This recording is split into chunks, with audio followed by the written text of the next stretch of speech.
Good evening, I'm Dalal. Let's begin with the main stories. Top leaders of India's opposition coalition and thousands of supporters rally in the capital declaring orthodoxy in protest against the arrest of a senior colleague ahead of general election. Department of Revenue Investigation files a case against American company Kantipur for evading more than 10 billion rupees in taxes. Case is also filed against 6 for irregularities in procurement of medical equipment. Main opposition Nepali Congress, which has been demanding formation of a parliamentary committee to probe fraud of cooperatives, grows flexible. CPNML says Congress is now tired. And Team Nepal secure an easy win in their first match of the Friendship Cup T20 series, defeat Gujarat by 8 wickets to play Baroda next in the tournament. Department of Revenue Investigation has filed a case against American software company Kantipur Nepal. The entity has been alleged of evading taxes worth more than 10.36 billion rupees. Kantipur Nepal is an information technology company established in Nepal with foreign investment. According to the Department of Revenue Investigation, the company did not file taxes as provisioned by the tax law during the change in its ownership. The department has also claimed that it is the biggest case in terms of monetary claims from a single company. Commission for the Investigation of Abuse of Authority has filed corruption case at the Special Court against businessperson Vishal Pandit and other officials for their alleged irregularity in procurement of medical equipment. Procurement of medical equipment for Koshi Province Hospital was assigned to the company of Pandit by violating the required procedures. Also, the operator of Basera Hotel, Pandit, was drawn into controversies during procurement of medical equipment during the coronavirus pandemic.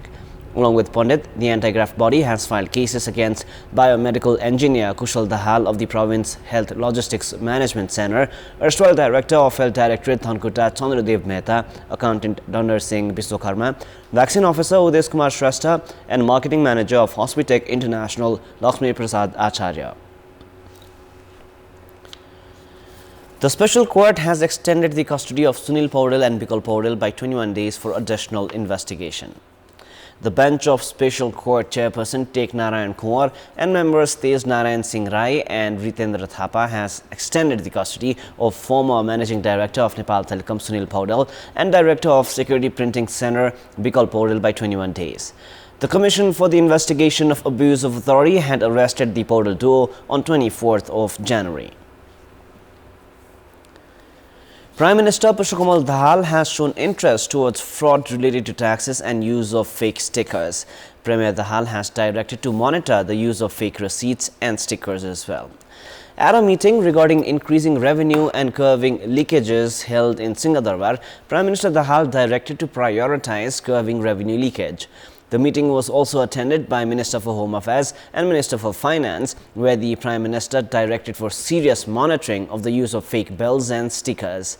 Saying the government was shuffled with the aim of working in a new pace, Prime Minister Dalal stressed on strengthening the economy. Premier Dalal also said that the revenue offices had to ensure the use of technology in market monitoring, reporting and administration. Jamba Steel and Hulas Steel have encroached almost 27 bighas of land of Persa National Park in the Birganj Patlaya Industrial Corridor. Following a complaint at the Commission for the Investigation of Abuse of Authority, it has been found that Jagadamba encroached 25 bighas and Hulas encroached 2 bighas of land. Saying Jamba Steel had encroached more than 25 bighas of land of Persa National Park, a complaint was filed at the Commission for the Investigation of Abuse of Authority (CIAA) on 4th of February, demanding investigation and actions. Hulas Steel has also been found of encroaching more than 2 bighas of land. The Commission had corresponded with the National Park and Wildlife Department and asked for required documents. The management of the entities have said that they have furnished details of the 32 plots of land to the National Park and have been hesitating in sharing additional information in this regard. A few conservation officers of the National Park had begun procedures to take actions against the entities involved in the encroachment. However, those wardens were later transferred. The topic has resurfaced after complaints were filed at the CIAA. It is now time for our segment Public Pulse, where you text us with your opinion. Public Pulse. Before we ask today's question, let us take a look at the result from yesterday's poll. Yesterday we had asked, what is your take on parties considered alternative power being attracted towards ruling power? Your 58% voted for A, politics of benefit, 6% voted for B, policy of survival, and 36% voted for C, willingness to exhibit work. And here is our today's question. Why has the agenda of Nepali Congress, which has been demanding resignation of the Home Minister, growing weak? Your options are A, demand lacking clarity, B, internal conflict, and C, power politics. The voting is on. Type NEWS, select your option A, B, or C, and send it to 34001 to share your opinion with us. It is now time for a short break, but for more news, just stay with us. Main opposition Nepali Congress, which had been appearing aggressive with its claim of Minister for Home Affairs Rabi Lamichhane's involvement in the fraud of cooperatives, has now been growing flexible in recent time. A few questions have surfaced as Nepali Congress, which had been demanding formation of a parliamentary probe committee with resignation of Home Minister, has now been growing flexible with increasing meetings between Prime Minister Pushpa Dalal and Nepali Congress President Sher Bahadur Dewa. Parliamentarians of Nepali Congress protested immediately after the beginning of today's meeting of the Parliament. Speaker of the House of Representatives allocated time for Nepali Congress, after which the main opposition remained firm in its demand. Nepali Congress, which was initially very aggressive regarding the issue, has grown flexible since March 27th meeting of the State Affairs Committee. Today, Nepali Congress parliamentarian Gautam appeared relatively flexible in comparison to Chief Whip Ramesh Lekhak and General Secretary Gagan Thapa. Warning of protests, Nepali Congress put forward its opinion and then remained silent, after which the parliament meeting went forward. Nepali Congress parliamentarians also participated in the discussions. Having called parliamentarians of the party who were outside the valley, Nepali Congress claims that it is playing the role of a responsible opposition. CPN-UML, which when was the opposition, used to demand investigation into all cases and is now the main force of the new alliance. UML has not shown seriousness towards the demands of the opposition. Prime Minister Pushpa Dalal and Nepali Congress President Sher Bahadur Dewa have met 3 times after formation of the new political equation. Many have assessed Congress's flexibility as the consequence of meetings between the two leaders. Meanwhile, Nepali Congress officials have begun claiming that the party would soon return to the government and lead the new coalition.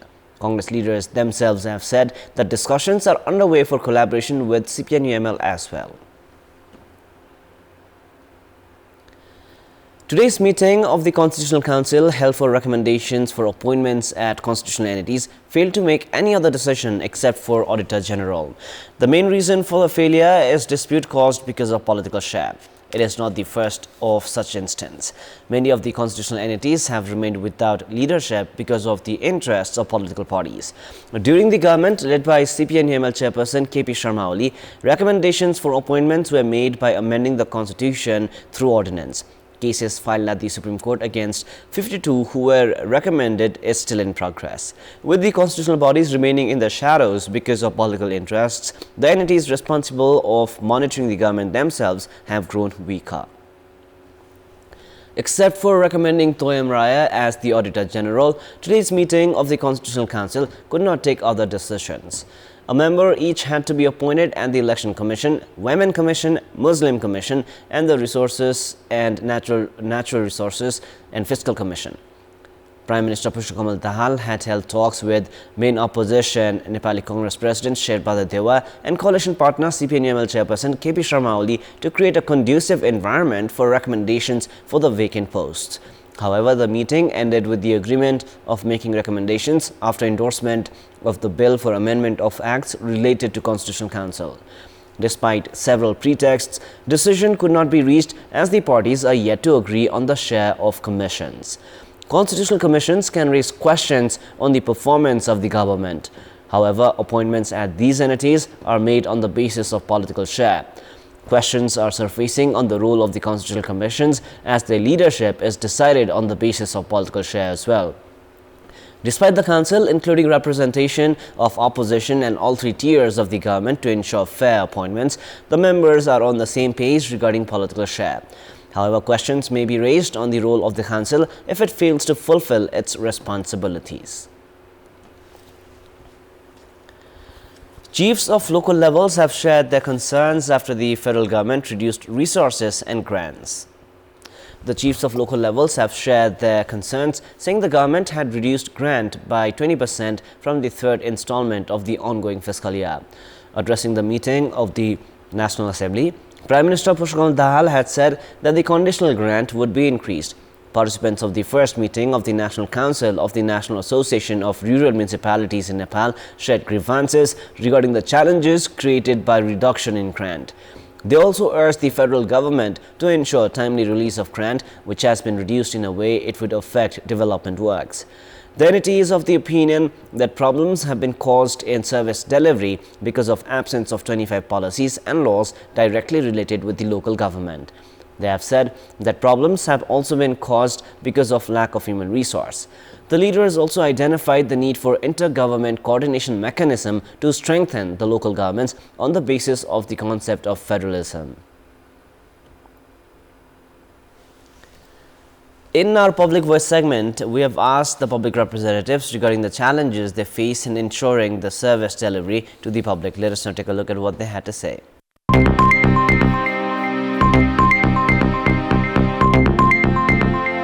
एकल अधिकार भित्र पनि विभिन्न खालको समस्या भएको कारणले गर्दा त्यति कुराहरुमा चाहिँ अलि अवरोध पनि छ, अलि समस्या पनि छ। नेतृत्व ल्याइसकेपछि चुनौती भयो भनेर त्यति आत्मकलानी गर्ने हिम्मत हार्ने मलाई लाग्दैन। संघीय कानुन प्रदेश कानुनको कारणले के विषयहरु सम्बोधन गर्ने क्रममा कहिलेकाहीँ अप्ठ्यारो पनि हुन्छ। बजेटको सीमित हुन्छ, कर्मचारीको अभाव छ, जनताको इच्छाहरु अपेक्षाहरु थुप्रै छन्। हामी भित्रै विज्ञता नभएका कुराहरु गर्न पर्दाखेरि कतिपय कुराहरु हामीलाई अलिकति अप्ठ्यारो चाहिँ लागेको अवस्था हो। स्थानीय तहलाई संघीय सरकारले जुन खालको संविधान प्रदत्त अधिकारहरु माथि अहिले पनि अंकुश लगाउने गरेको छ। कर्मचारी व्यवस्थापन गरिन नसकेका कारणले गर्दाखेरि सोचे अनुरूपको सेवा प्रवाह गर्न चाहिँ कठिनाइ भइरहेछ। असहजलाई सहज बनाउनको लागि नै हामी चाहिँ जनप्रतिनिधि भएर वडा अध्यक्ष भएर त्यो ठाउँमा बस्ने हो। बाटोघाटो बनाउनमा कठिनाइ हुन्छ।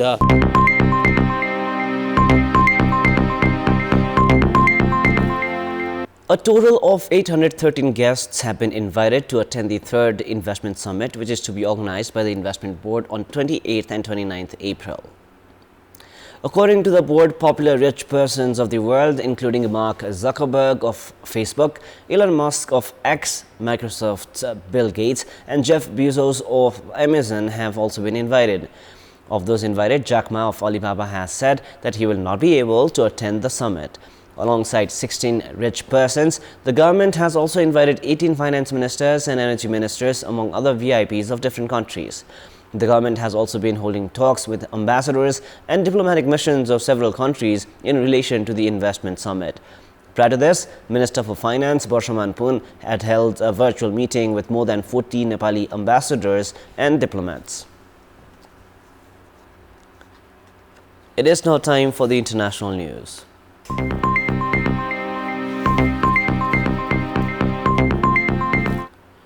The India Bloc's rally at Delhi's Ramlila Maidan this afternoon was a massive show of strength where the leaders of all major opposition parties pressed for the release of Delhi Chief Minister Arvind Kejriwal and Jharkhand's former Chief Minister Hemant Soren.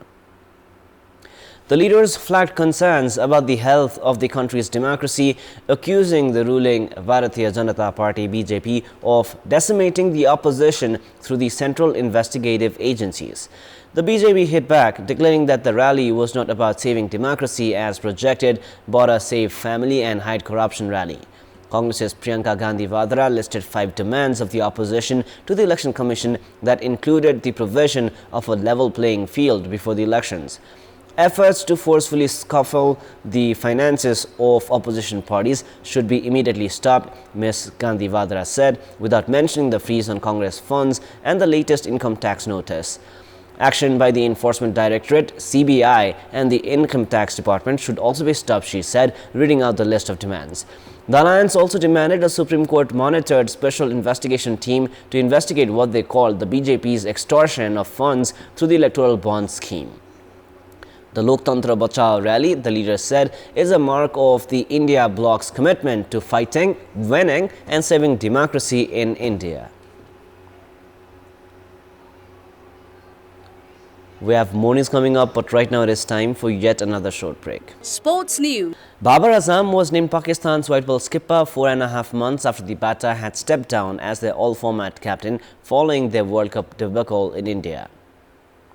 Pakistan could not make the knockout stage of the 50 overs World Cup last year, which prompted Babar to relinquish captaincy. Pace spearhead Shaheen Afridi was subsequently put in charge of the T20 squad, while Shan Masood was named the Test captain. The Pakistan Cricket Board said that following unanimous recommendation from the PCB selection committee, Chairperson Mohsin Naqvi has appointed Babar Azam as white ball captain of the Pakistan men's cricket team. Under Afridi, Pakistan were hammered 4-1 in a T20 series in New Zealand earlier this year. Babar will begin his new stint with a 5-match home T20 series against New Zealand next month, but his leadership will face a tougher test in the 20 overs World Cup in June. Pakistan are placed alongside India, Ireland, Canada and the United States of America in Group A. That is all for the moment. Up next is the news in Nepali. Thank you for staying with us. Goodbye for now.